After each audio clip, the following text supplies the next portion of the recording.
श्री रामकृष्ण वचनामृत परिच्छेद 34।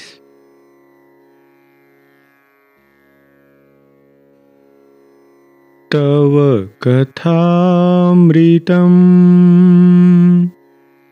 तप्तजीवनम् कविभिरीडितम् कल्मषापहम् श्रवणमङ्गलम् श्रीमदाततं भुवि गृह्णन्ति ये भूरिदा जना भुवि गृह्णन्ति ये भूरिदा जना।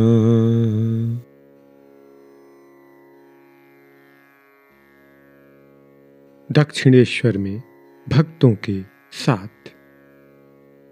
श्री रामकृष्ण दक्षिणेश्वर मंदिर के अपने कमरे में खड़े खड़े भक्तों के साथ बातचीत कर रहे हैं। रविवार वैशाख कृष्ण पंचमी 27 मई 1883 ईस्वी। दिन के 9 बजे का समय होगा। भक्तगण धीरे धीरे आकर उपस्थित हो रहे हैं।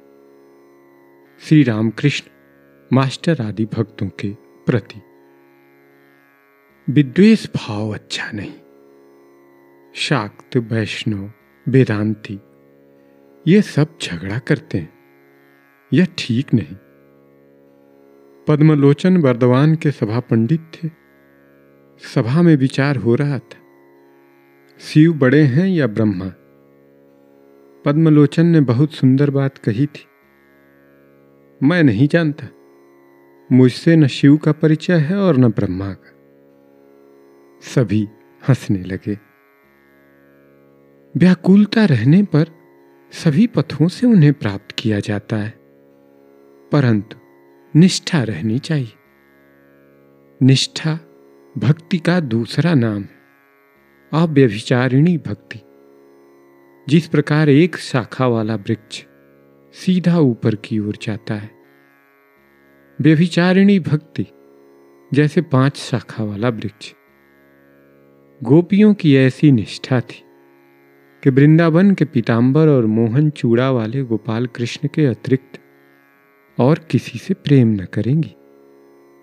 मथुरा में जब राजवेश में सिर पर पगड़ी पहने कृष्ण को देखा तो उन्होंने घूंघट की आड़ में मुंह छिपा लिया और कहा, वह कौन है?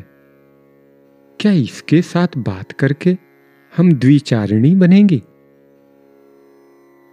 स्त्री जो स्वामी की सेवा करती है वह भी निष्ठा भक्ति है। देवर जेठ को खिलाती है, पैर धोने को जल देती है, परंतु स्वामी के साथ दूसरा ही संबंध रहता है। इसी प्रकार अपने धर्म में भी निष्ठा हो सकती है। इसीलिए दूसरे धर्म से घृणा नहीं करनी चाहिए, बल्कि उनके साथ मीठा व्यवहार करना चाहिए। श्री रामकृष्ण द्वारा जगन माता की पूजा तथा आत्म पूजा। श्री रामकृष्ण गंगा स्नान करके काली के दर्शन करने गए हैं। साथ में मास्टर है। श्री रामकृष्ण पूजा के आसन पर बैठकर मां के चरण कमलों पर फूल चढ़ा रहे हैं। बीच बीच में अपने सिर पर भी चढ़ा रहे हैं और ध्यान कर रहे हैं। बहुत समय बाद श्री रामकृष्ण आसन से उठे। भाव में विभोर होकर नृत्य कर रहे हैं और मुंह से मां का नाम ले रहे हैं। मां विपदनाशिनी। देह धारण करने ही से दुख विपदाएं होती। संभव है इसीलिए जीव को इस विपदनाशिनी महामंत्र का उच्चारण कर कातर होकर पुकारना सिखा रहे हैं। अब श्री रामकृष्ण अपने कमरे के पश्चिम वाले बरामदे में आकर बैठे हैं। अभी तक भाव का आवेश है। पास हैं राखाल, मास्टर, नकुड़ वैष्णव आदि। नकुड़ वैष्णव को श्री रामकृष्ण 28-29 वर्षों से जानते हैं। जिस समय वे पहले पहल कलकत्ता में आकर झामापुकुर में रहे थे और घर घर में जाकर पूजा करते थे, उस समय कभी कभी नकुड़ वैष्णव की दुकान में जाकर बैठते थे और आनंद मनाते थे। आजकल पानीहाटी में राघव पंडित के महोत्सव के उपलक्ष्य में नकुड़ बाबा जी आकर प्रायः प्रतिवर्ष श्री रामकृष्ण का दर्शन करते हैं। नकुड़ वैष्णव भक्त थे। कभी कभी वे भी महोत्सव का भंडारा देते थे। नकुड़ मास्टर के पड़ोसी थे। श्री रामकृष्ण जिस समय झामापुकुर में थे, उस समय गोविंद चटर्जी के मकान में रहते थे। नकुड़ ने मास्टर को वह पुराना मकान दिखाया था। जगन माता के नाम कीर्तन के आनंद में श्री रामकृष्ण।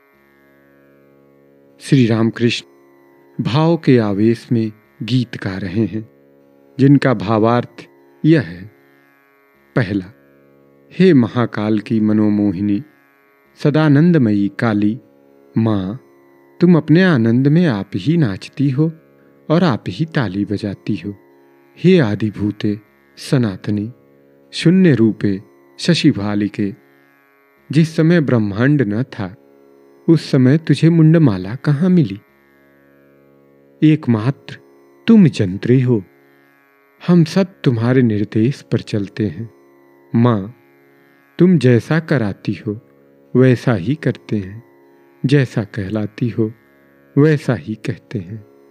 हे निर्गुणे माँ, कमलाकांत गाली देकर कहता है कि तुझ सर्वनाशिनी ने खड्ग धारण करके धर्म और अधर्म दोनों को नष्ट कर दिया है। दूसरा, हे तारा, तुम ही मेरी माँ हो। तुम त्रिगुण धरा परात्परा हो। मैं जानता हूं माँ कि तुम दीनों पर दया करने वाली और विपत्ति में दुख को हरने वाली हो। तुम संध्या, तुम गायत्री, तुम जगतधात्री हो। माँ, तुम असहाय को बचाने वाली तथा सदाशिव के मन को हरने वाली हो। माँ, तुम जल में, थल में और आदि मूल में विराजमान हो। तुम साकार रूप में सर्वघट में विद्यमान होते हुए भी निराकार हो। श्री रामकृष्ण ने माँ के और भी कुछ गीत गाए। फिर भक्तों से कह रहे हैं, संसारियों के सामने केवल दुख की बात ठीक नहीं, आनंद चाहिए।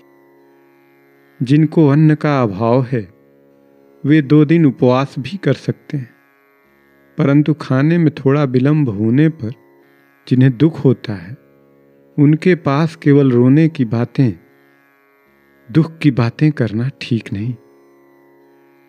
वैष्णव चरण कहता था, केवल पाप पाप यह सब क्या है, आनंद करो। श्री रामकृष्ण भोजन के बाद विश्राम भी न कर सके थे कि मनोहर साईं गोस्वामी आ पधारे।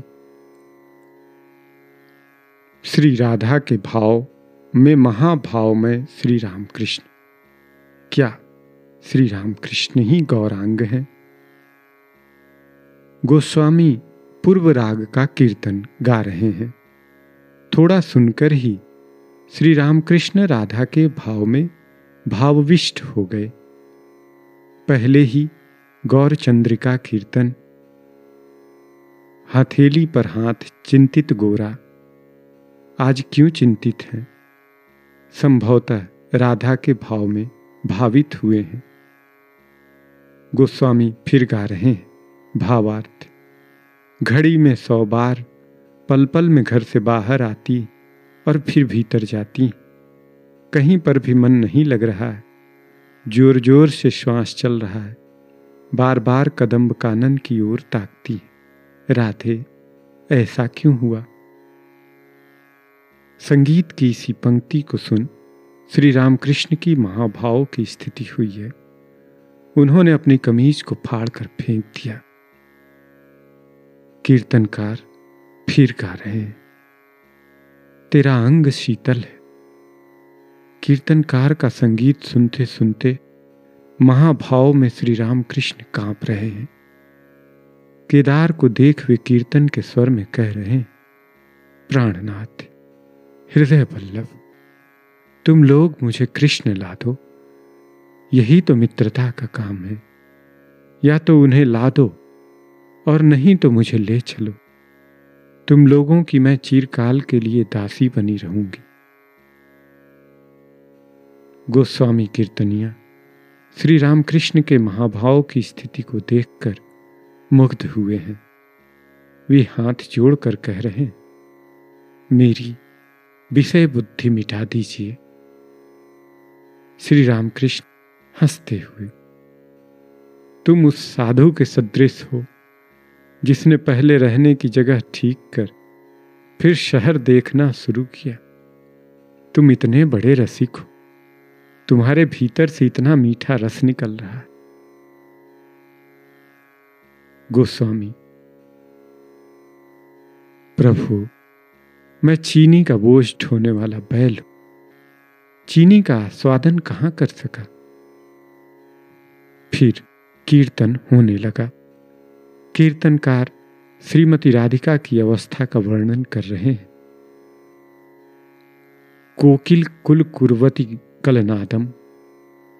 कोकिल का कलनाद श्रीमती को वज्रध्वनि जैसा लग रहा है, इसलिए वे जैमिनी का नाम उच्चारण कर रही हैं और कह रही हैं, सखी, कृष्ण के विरह में यह प्राण नहीं रहेगा। इस देह को तमाल वृक्ष की शाख पर रख देना।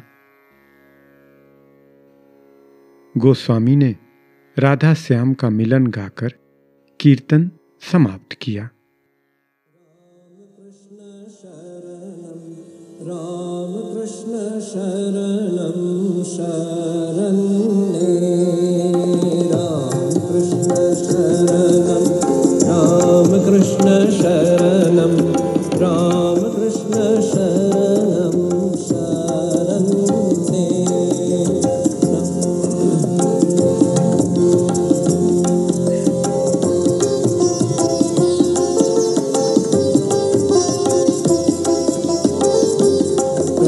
कृपा ही केवलम, कृपा ही केवलम, कृपा